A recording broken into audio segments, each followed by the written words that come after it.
Hey, thanks so much for being here. Today, we're going to tackle something that I know holds so many incredible leaders back. It's this frustrating feeling of being invisible. But more than that, we're going to lay out a really clear step-by-step path for you to finally claim the influence you know you deserve.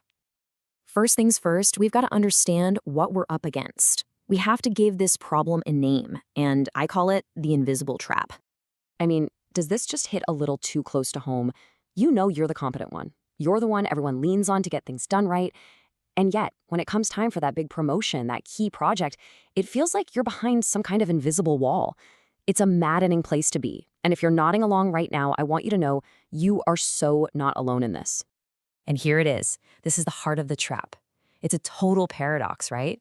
The very things that made you so good at your job, your reliability, your ability to fix anything, are now the very things that are making you invisible as a leader.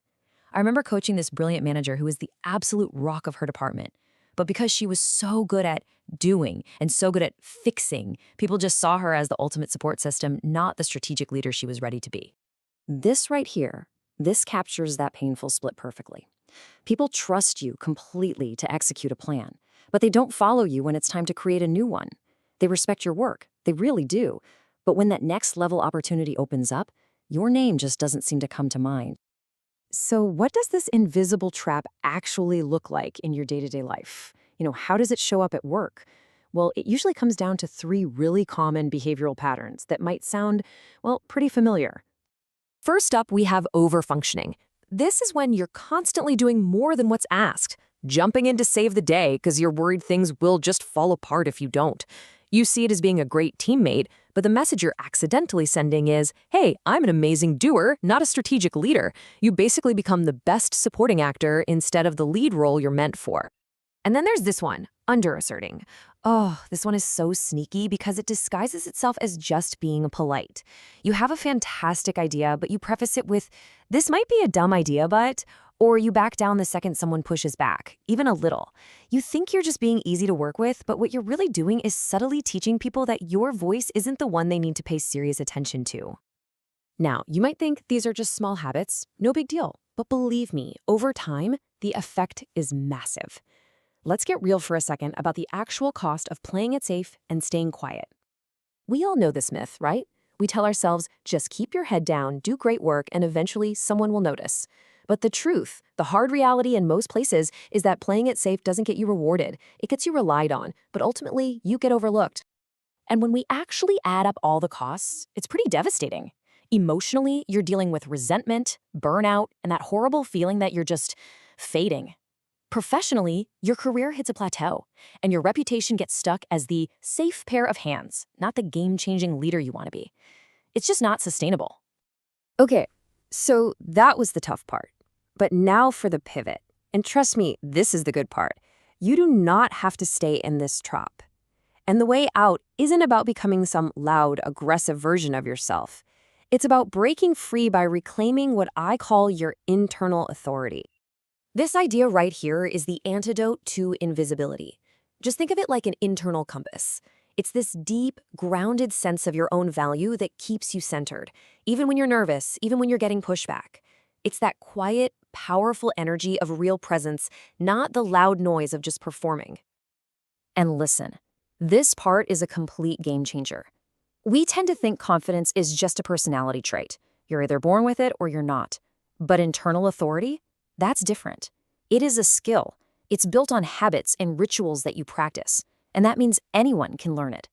This is such liberating news, especially for all the quiet professionals out there who've always felt like they were at a disadvantage. So, the big question is, how do we actually build this skill? Well, let's walk through your pathway to presence.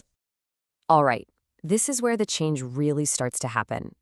This isn't just theory. It's a proven system to take you from feeling invisible to being truly influential. First, we get crystal clear on your specific invisibility patterns.